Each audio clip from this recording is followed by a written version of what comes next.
Well, hello and welcome everyone to the HSCI Hindu Chaplaincy Resource Center Speaker Series for October 25th, 2024, with special guest Reverend Dr. Stephanie Rutt. My name is Zachary Ginder, and I, along with my esteemed colleagues, will be helping facilitate the conversation today. I'd also like to express an especially warm welcome to anyone joining us for the first time, and for those from interfaith or other diverse backgrounds. If you're not familiar with the Hindu Spiritual Care Institute, I encourage you to visit our website at hsciglobal.org, or you're welcome to reach out to me or any of my colleagues directly. So to provide a little bit of additional context about what we do under the umbrella of the Hindu Spiritual Care Institute, the Chaplaincy Resource Center is dedicated to providing reliable, authenticated information to support interreligious spiritual care. So we strive to promote education, training, and effective utilization of spiritual care resources, making them accessible to the Hindu Spiritual Care Institute members, as well as other interested individuals from all traditions. So we aim to be a trusted center for knowledge and support for those offering compassionate care that transcends all spiritual, personal belief, and religious boundaries worldwide. It is now my distinct honor and absolute pleasure to welcome our special guest. Stephanie Rutt is the founder of the Tree of Life Interfaith Temple and Seminary in Amherst, New Hampshire. She earned a Doctor of Ministry from Andover Newton Theological School, now Andover Newton Seminary at Yale, where she graduated with honors. She appeared on the TEDx stage and is the author of 6 books. Her first book, An Ordinary Life Transformed, Lessons for Everyone from the Bhagavad Gita, first published in 2006 and is now in its 2nd edition. An Ordinary Life Transformed grew out of 9 years of study with groups of ordinary participants seeking to apply the sacred principles in everyday life. Very exciting. And please join me in welcoming Reverend Dr. Rutt. Welcome. Thank you, Zachary G. Thank you. And thank you to all of you who have come to be on the screen today. It's really a blessing to see you and to have you. And I'd like to begin with a devotional I wrote quite a number of years ago now, but I think it will bring us into the spirit of our time together today. It's called Be Still.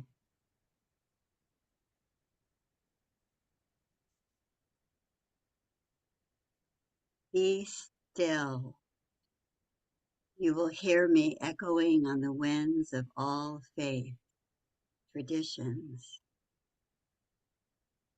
Be still. You will hear me echoing on the winds everywhere. For I am as close as your breath, as dear as your heartbeat. In Hinduism, you will hear me in Om, where all my sounds are contained.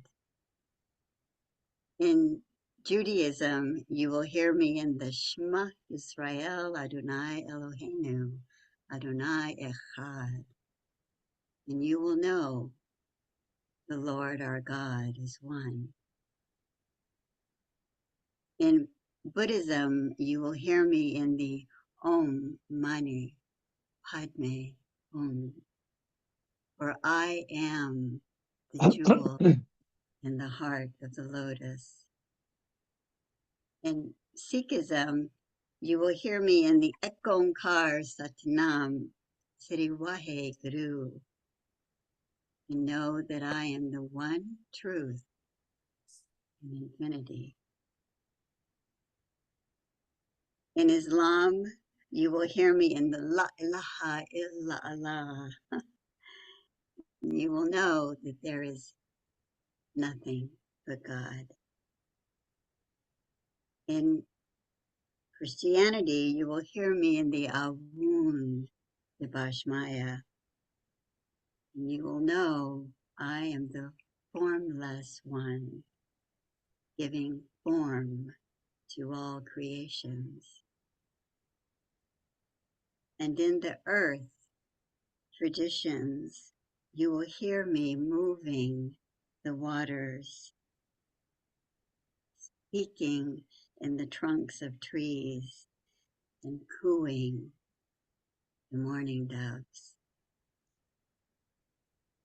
Be still. You will hear me echoing on the winds everywhere, for I am as close as your breath, as dear as your heartbeat.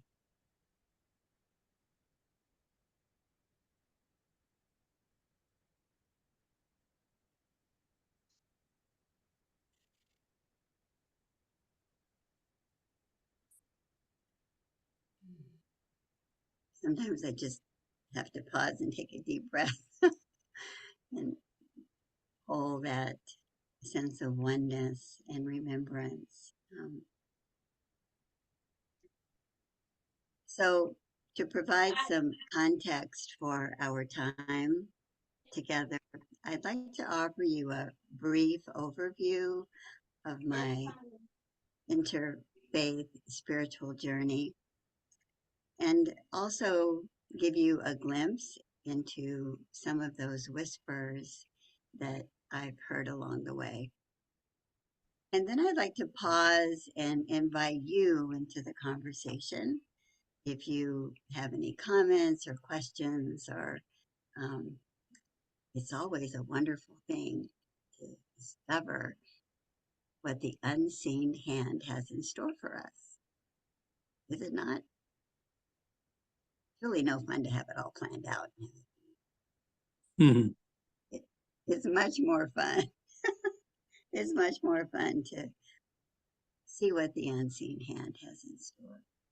But I'll give you a little glimpse into how and why I became an interfaith minister. And it is much more than who I am in the world as a title. It's who I am at the deepest level. You probably heard that in the poem, but it's who I am. So my interfaith journey really began as a teenager in Southern California. My mom had taken us to a New Thought church, the first church of religious science, founded by Ernest Holmes. Today, I think it's also called the Centers for Spiritual Living. And in the front of the sanctuary was this huge stained glass that had the symbols of all of the world's major faith traditions. And so every time I walked into the sanctuary, I looked up and I was invited to see all of those symbols with the light coming through from behind the window, the one light illuminating them all. And we'd go to camps in the winter and the summer. And at breakfast, we'd have a saying from the Buddha. And at lunch, we'd have a saying from Christ. And at dinner, we'd have a saying from Muhammad. And so very early on, I knew at the deepest, deepest level, many are the ways we pray to one God. It wasn't anything I believed as much as who I was. And at one of those camps, I had my first taste of what I would call a mystical experience. I was standing in a circle at the end of the last day, and we were singing, "Let There Be Peace on Earth." And I can remember looking around the circle at each one of the people,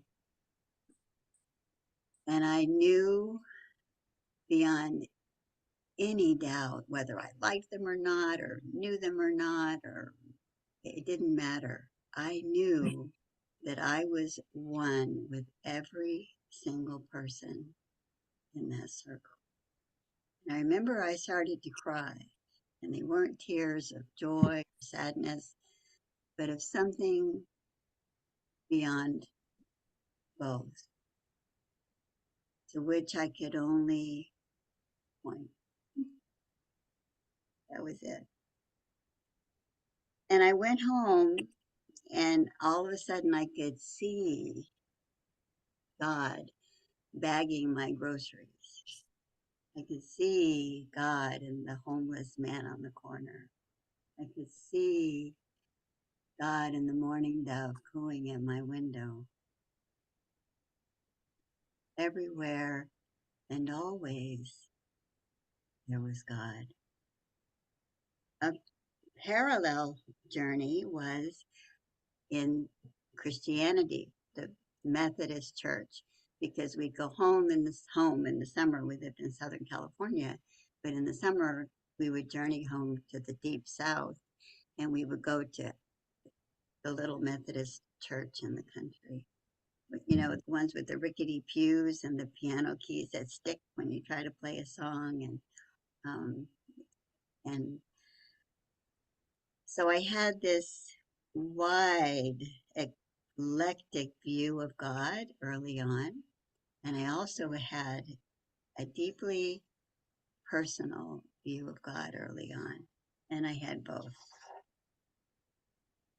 So fast forward to midlife, I'm in my mid 30s, and I started my spiritual quest in earnest. And I wasn't really interested as much about learning about God. I didn't want to so much learn about God. I wanted to know God. And so how I went about doing that was I started taking in the practices across faith traditions. I started with the earth traditions and shamanism. I started practicing yoga and mantra meditation. And that led to a lifelong love of Buddhist, Hindu, and Sikh mantra practice. During that time, I spent 9 years with the Bhagavad Gita, with these amazing groups of people. And again, applying it in everyday life. It's like if I can't see how it shows up in Walmart, I'm really not interested. I mean, I want to know how it's really showing up.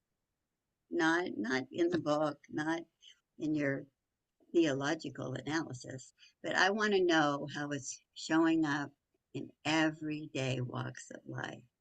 And that's what we did. And around that time, my Hindu teacher, Namadeva, taught me the long form of the Gayatri. And I had never learned the short form at that point. I only knew the long form, or was being taught the long form. And so I took it into my daily practice, what I thought was going to be 40 days.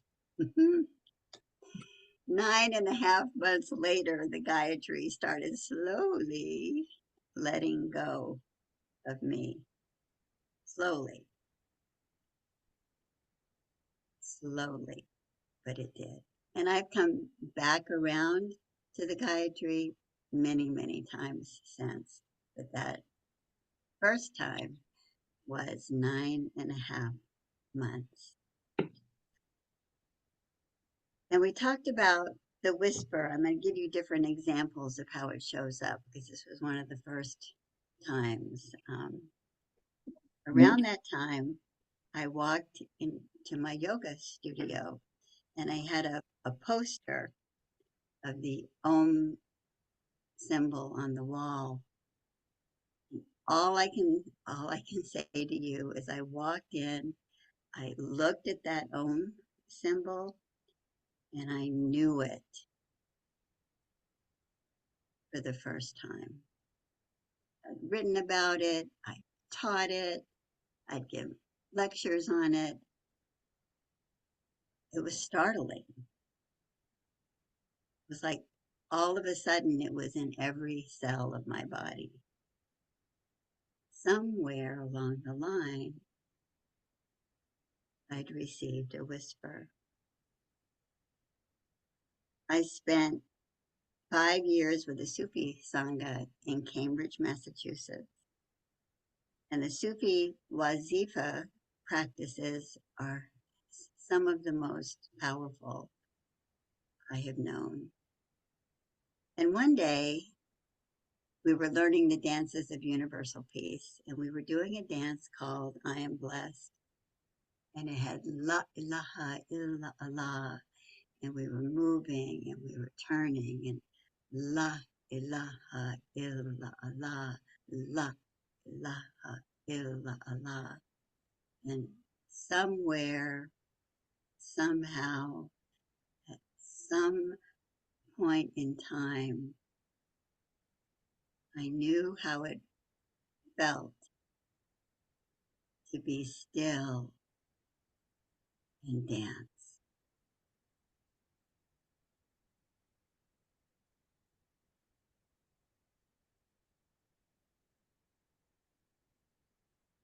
I heard a whisper.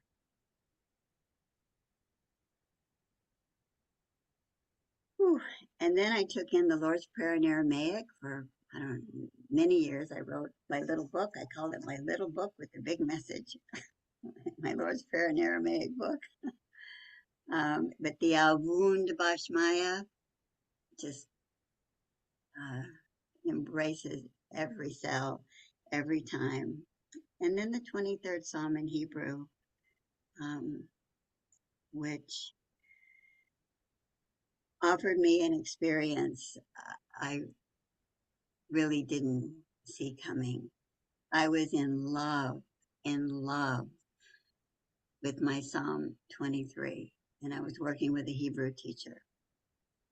And one day she said to me, you know, I think you're way too attached to this Western version of the Psalm 23. I want you to go learn Genesis 1:1 from a rabbi. I was not happy, was not happy. But I'm a good student, and I've learned when I have moments of real resistance, I've learned over the years, there's usually something really beautiful on the other side. So I took it in. Every morning I'd get up, go to my practice, and take in Genesis 1:1 in Hebrew. Didn't like the rabbi's voice, it was raspy. And my mind was complaining and complaining and complaining and complaining the whole time. This is one of those times I experienced the power of the sound current because it cuts right through the chitta, the mind talk. So every day, and this went on for 2, 3 weeks, I was not happy. I was not happy. And then one day, perhaps because I had finally relaxed into the sound current, I'd memorized it well in the silence. It always happens in the silence. In the silence, the only way I've ever been able to describe it is like there's a window opened and then it closed. It startled me. I don't know how long it was open. It was like open and closed.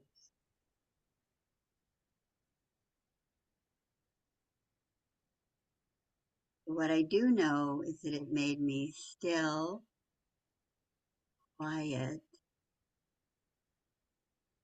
humble,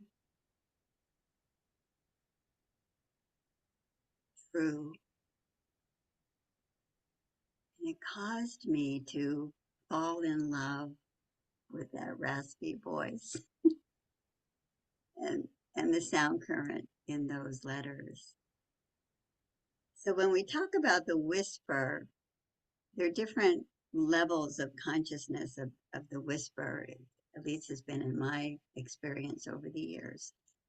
We have those times when we receive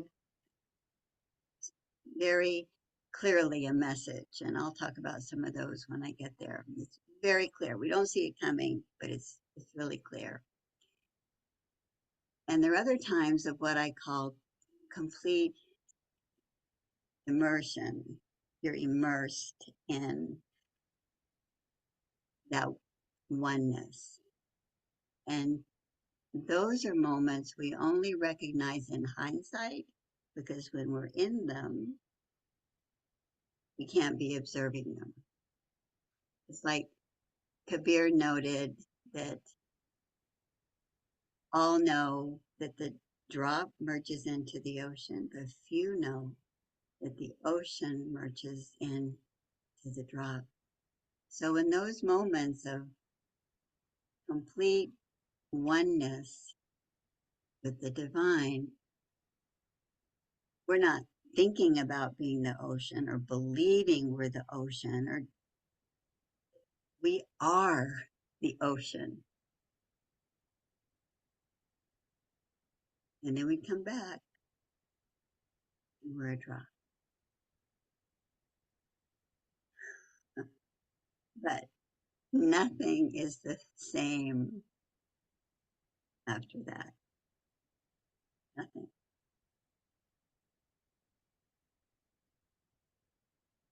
I love that whole notion is, the mind wants to have it all figured out. Let's go get it all figured out. We can do this. But the awe and the mystery and the wonder and the beauty is that which is beyond the tip of our finger. It's that to which we can only point. Oh my God. Who wants to be in control? I don't. What fun is that?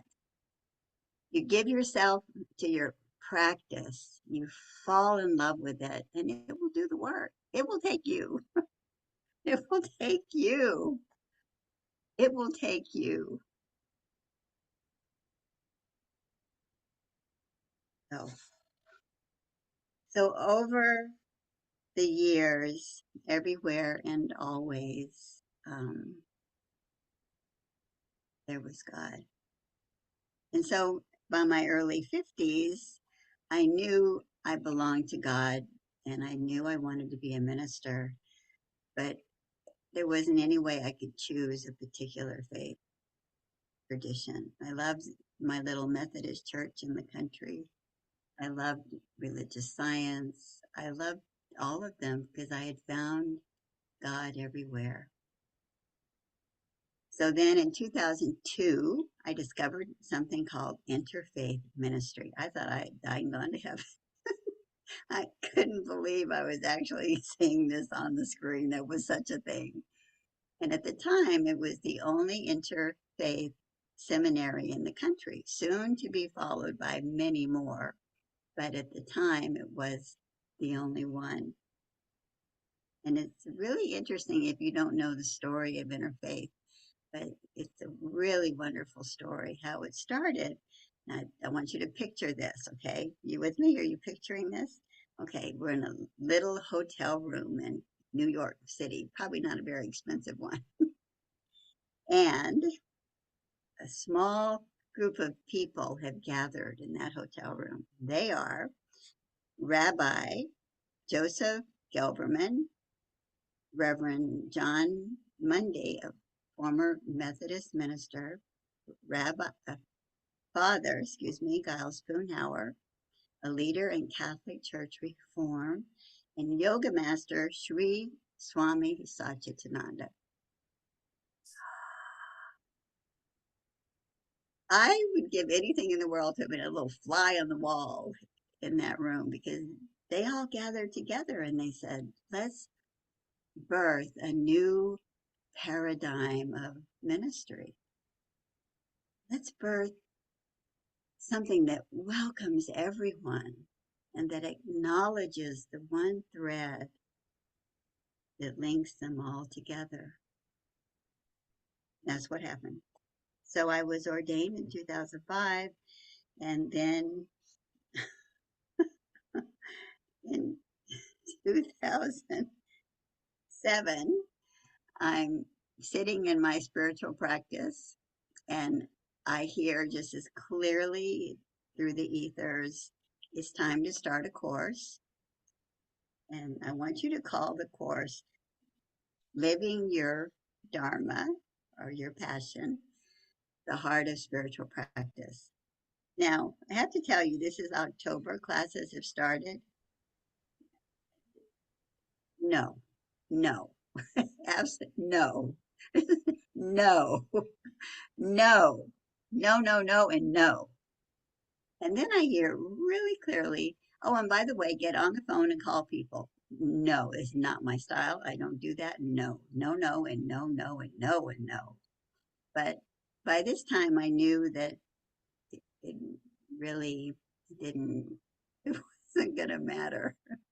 And so I got on the phone, and by the end of the day, we had like 2 full classes. I had like 26 or something people signed up to take this class. I didn't even know what I was going to teach. The important part of this story is I ran it for 2 years, and the handouts I created for each class became the curriculum for the seminary I was told to start 2 years later. Perfectly orchestrated by the unseen hand. A complete surprise to me. Isn't that wonderful? I mean, anybody who knows me for any length of time has heard me say a gazillion times, don't put me in charge of my life. I'm not interested. Because I could have never foreseen it unfolding. And I just, no, I could have never seen it unfolding. So I wanted to give you those different ways that the whisper shows up in the silence and sometimes a little later in our lives too.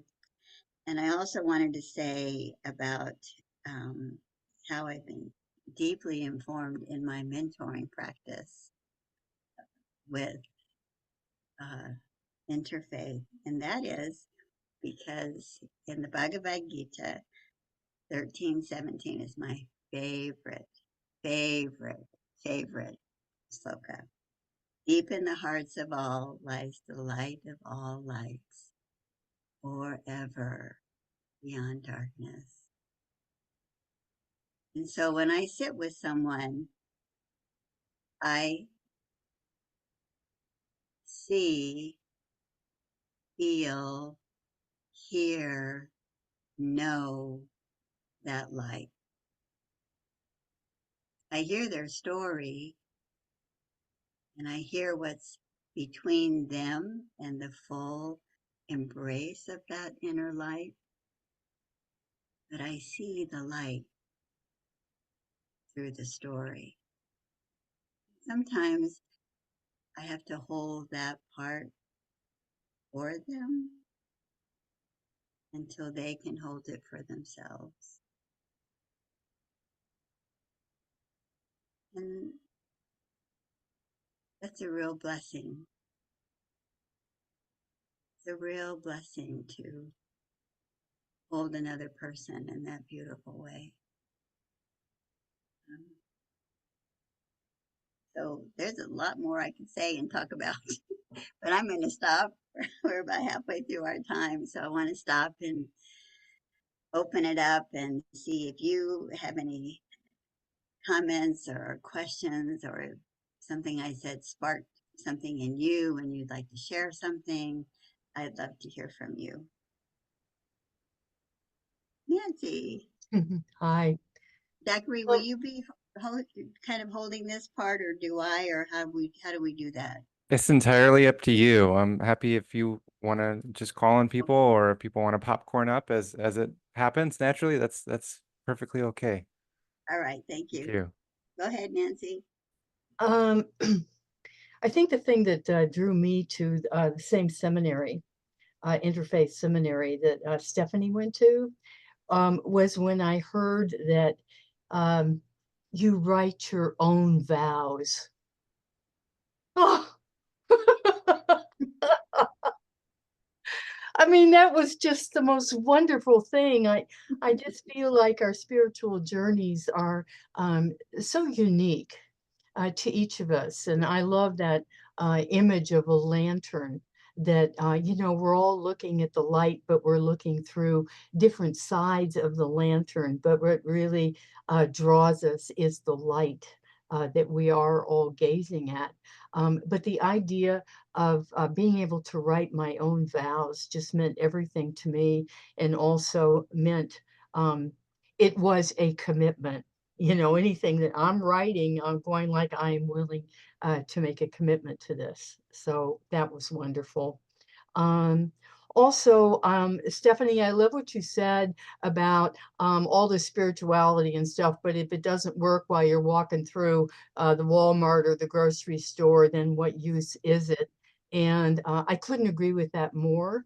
And one of the many things I admire about you, Stephanie, is that you do walk the talk.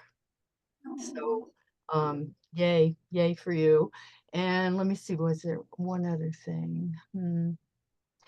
Yeah, my spiritual path was a little bit different, or considerably different. How I ended up still, I wanted to become a minister as a way of making a public statement, official public commitment statement that my spiritual nature was the highest priority in my life. There was nothing more important than that, or maybe even as important than that. And then I know what it is. um, Allowing ourselves to surrender to the mystery and mm, just send the brain on a little vacation to the Bahamas for a while and say, don't worry. I promise you, I will get back to you Tuesday morning at 9 o'clock, and we will sit down, brain, and we will have a discussion, and we will try to analyze everything and pick it all apart. But in the meantime, I want to pretty much do the what Stephanie, just relax, knowing that I will know what my part is to do when it comes time to do it, but then also just surrendering. And I have told so many friends that if there's a memorial service or a life celebration for me, if there's one piece of music I want played, it's Mystery. That's actually the name of it, by the Paul Winter Consort. And for those of you that may want to take notes, it's out there on YouTube. And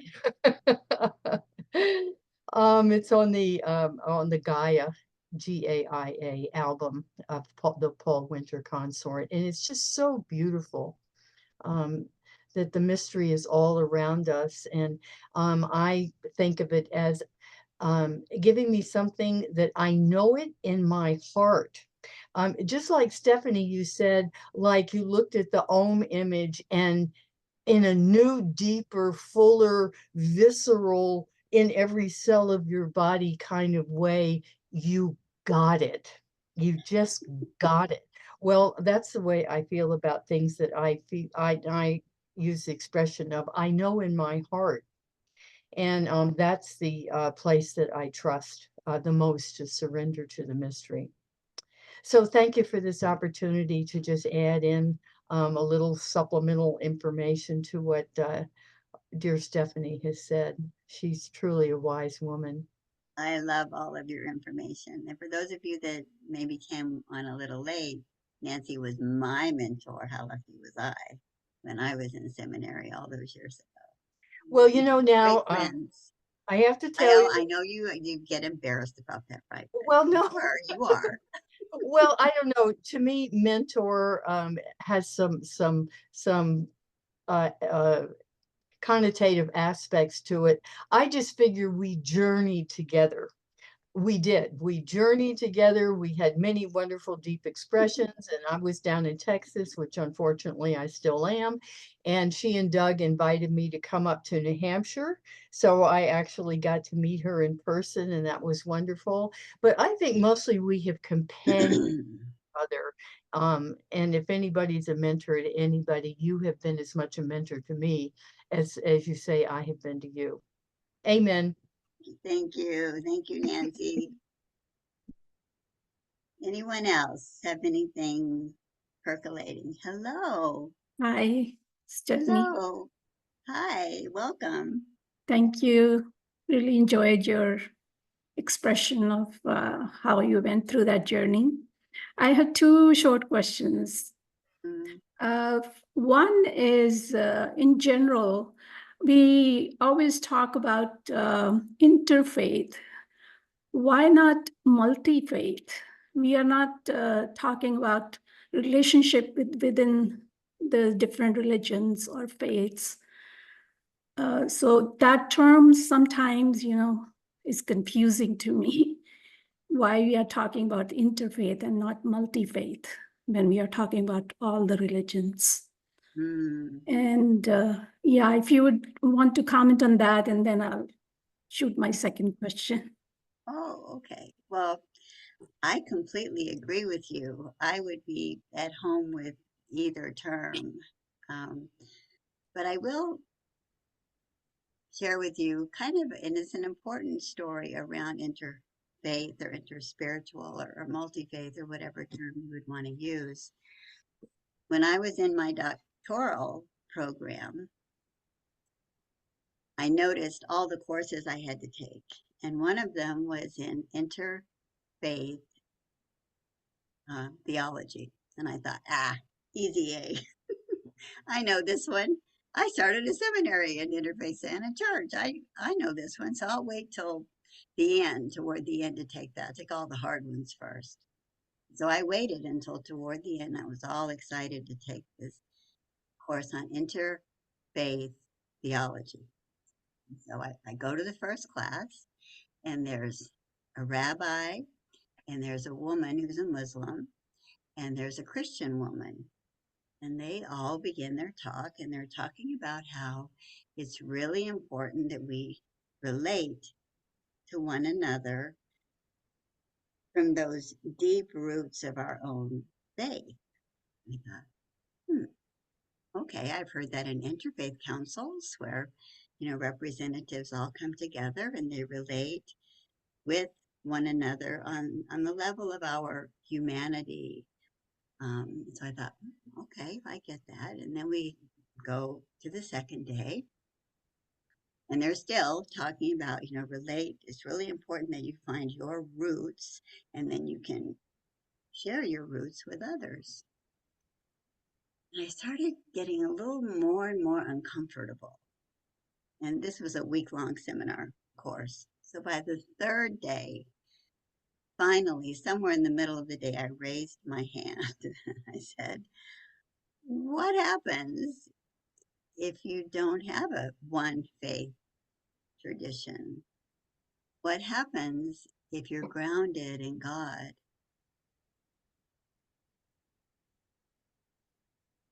And they said, oh, and we had a discussion around that. It was embraced, it was accepted. But that was when I realized that even when we use our terms interfaith or interspiritual or multi-faith or any of those general terms to describe an eclectic gathering, different people have different views of how they are relating to one another and why they are there and what their deep inner purpose is.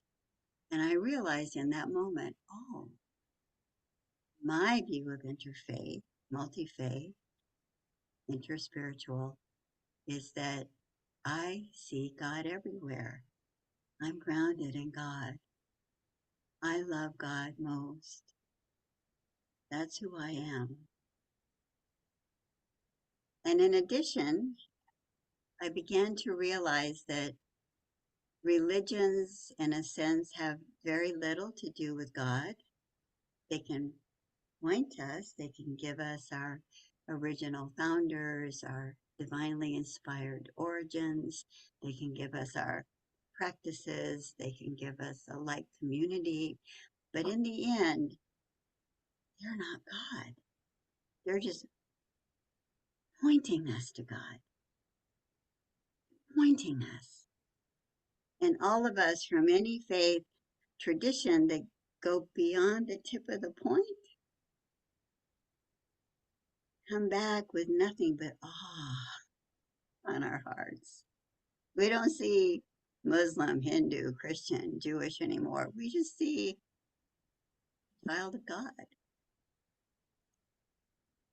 And all of that in this course I thought was going to be the easy A, just another example of life I don't see coming, was I had really a profound realization of that, of who I was, what I believed interfaith was, multi-faith.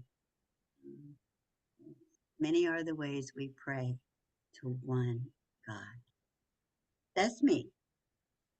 So related question to that then is, do you have any preferred way you have experienced that you can come to that oneness feeling?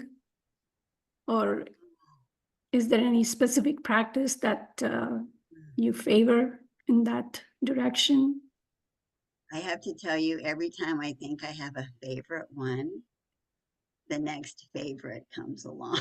Okay. What I can tell you is that oneness, in my experience, always happens in the silence that follows. And so our practices, being it a mantra practice or the sacred word, a contemplative prayer, or being a walking practice or a moving practice, in my view and experience, all the practices are doing are honing your mind on the dial of your mind to that place of sattva, as Hindus would say, complete equanimity. And when the mind is finally quiet, and sometimes it takes a long time, but when it's finally quiet, the conditions are created to experience your oneness with God. This is really important. I can't will it. I can't say, all right, I'm here, I'm going to do my practice, I'm about to have an experience. I can't invite it in. I can't even desire it in. What I can do is I can create the conditions to receive it. And then grace, something well beyond anything I know, at certain times lands like a kiss on my cheek.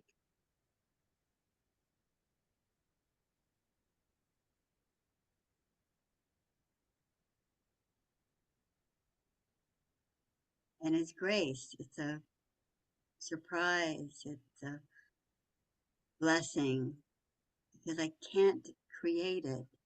I can only create the conditions to receive it. And that's the wonder. That's the beauty. That's the awe. That's the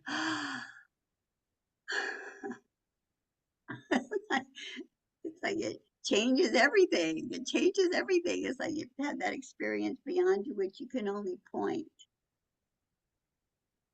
It changes everything. I think Nancy used the word surrender, and this is a really important word. I come to my practice. I surrender all of me. I put me at your feet. I lay all of my fears, my angst, my terror, my hurts, my pains. I lay them all at your feet. I give them to the practice. I have a question, Dr. Rutt. Yes, hello. Yeah. Hello. Yes. So my question basically has to do with we sort of, that's a platform that we are developing at HCRC. It's kind of a interreligious, interfaith, kind of a spiritual care. So what you described is a very interesting and very impressive transformation that you went through. That is your internal state. However, when it comes to ministering your services to people who need service, how do you articulate the interfaith dimension of your persona or of your service to the receiver of the service, not how you feel and how you have realized yourself? What is the way you become become receptive, or your presence and your service becomes receptive to those who are, who you are trying to serve. Yes. Thank you. Thank you for your question. It is always in my heart to meet people exactly where they are. So in my heart, I create a space and I listen with what sometimes I call soft ears. I see with soft eyes. And what I've noticed over the years is that if I can be wholly present to what is being told to me, a person will tell me in a word that's repeated, a phrase, they will tell me the core seed. If I'm wholly present to them, meeting them exactly where they are. And then in touching in to that, seeing what the response is, touching in a little deeper, see what the response is. Maybe you have to go back a little, that's fine. Staying wholly present. In the spiritual mentoring course I created, it's a year-long course that we offer to our seminarians. I talk about the pendulum of feeling and content and how a person can tell you their story, but a word or phrase will open the door to feeling. We can respond to that feeling. It invites the opportunity to go deeper. And if the person isn't quite ready to do that, we go back to content. That's fine. That's just one of the different skills I use. I have people come from all faith traditions. And one thing I do, because I've been blessed to have taken so many of the practices across faith traditions into my own life, is I will almost always recommend, for example, a mantra practice. And so, but what I do, it's interesting, is I'll choose several different mantra practices that address the core issue the person may be dealing with, but I don't tell them which one. I sing them or play them. Their soul knows which one they need, and they choose it. So I think I've gone a lot of different directions in answering your question, but I hope you got the essence. Yeah, I think the practical issue that we deal with is if you're trained as a Hindu interreligious chaplain, which that's what we are trying to do. That's what it's really our program. That's what our program is. And when you approach someone by the bedside or by the person home, whatever you have, how do you articulate without having to do a whole bit of description about your interreligious nature of who you are and what your service is? That's really a very practical issue for many people. That sensitivities involved in this matter. Some people say, "No, I'm not religious. I'm not Hindu." There's a whole bunch of these reactions that people face, and yet you need some kind of a harmonious way to gently let the people know, what you represent, as opposed to having to explain it, and so that anyway, not a easy question. I think No, in terms of, yeah. I love your question. Thank you. Yeah. Thank you. If you'd like to meet and talk more about it, that would be wonderful. I feel like there's a lot more we could share. I think, yeah, our Zachary G is done an amazing job for us. We're establishing this HCRC as a global center of knowledge, case studies. We want to accumulate all kind of case studies from all faiths, all traditions, so that people can refer them. We also have telechaplaincy services. We're going to go provide telechaplaincy around the world. So we have very ambitious plans to do that. But we want to, kind of a brick at a time. We're building it. So Zachary G is helping us build this seminar series, for example. We want to learn from people like amazing experience like you've had. We want to capture all that and have it be available for people who are seeking more understanding and knowledge in spiritual care area. That's what we Well, I would love to share with you more. I would love to share with you more. appreciate that. Yeah, we'll be, of course, talking to you then. Okay. Thank you. Thank you so much. Yes. Thank you. Thank you. Zachary, how are we doing on time? I just want to check in. We have a few more minutes. I noticed that, I'm sorry, I don't have your name down at the bottom, TOL host. I noticed you might have Hi, unmuted. Sean. Hi, Sean. This is a TOL person. Oh, okay. Hello. Hi, Sean. How long have you been on the screen?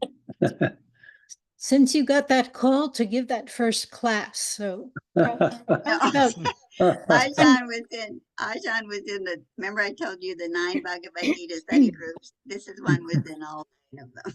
And in Wonderful. fact, her painting, this is her painting on the first edition of my book on the Bhagavad Gita. This is Jan's painting. And this is what Whippenstock did with it for the second Wonderful. edition, but this was Jan's. So I wanted to Wonderful. give a shout out. Wonderful. thank you. Welcome. But I did want to say, to answer your question, I've been a hospice chaplain, and I also train the volunteers for the chaplaincy as an interfaith minister. But what is difficult for many of the volunteers is they come through their mostly 80% Christian lenses when they're working with the patients. So This is Stephanie. so that's a little it needs a little refinement. But what Stephanie was speaking of is once you have that knowledge of that presence, that it's throughout all traditions, then you can just sit and address the divinity of the person. And I've had the privilege of being able to do the Gayatri mantra with a woman who only spoke her language from her home in India, and offer different mantras through the different traditions.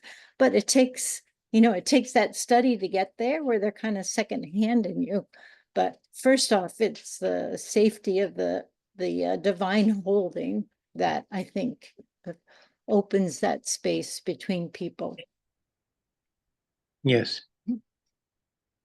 So good luck. Thank you, Ajahn, and welcome. Thank you. I love that phrase, the divine holding. That's beautiful. Stephanie G, go ahead, please.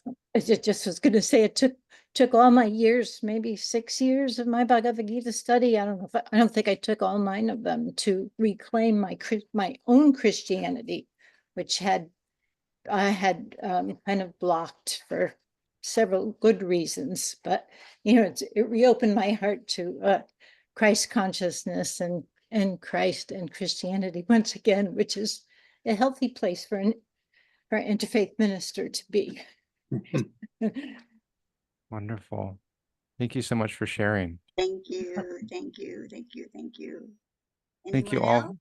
Yeah. Oh, anyone else before we close? Thoughts or wonderings. I noticed this beautiful thread, Stephanie G, of silence and of pause, and these moments of awe that you've experienced, and also the moments of silence and pause, even in your discussion today, that allowed for your beautiful words and your wisdom that you shared with us to sink in at a deeper level. And I want to express my gratitude to you for holding the container for us today, for allowing for this sacred space that you've created for a conversation and sharing and an expression of love for the divine. Thank you. Thank you. Thank you. Thank you. Again, yes. Thank you. Thank you again. Thank Yeah. you so much. Bye. We'll sign off. So very grateful. Thank you, Zachary.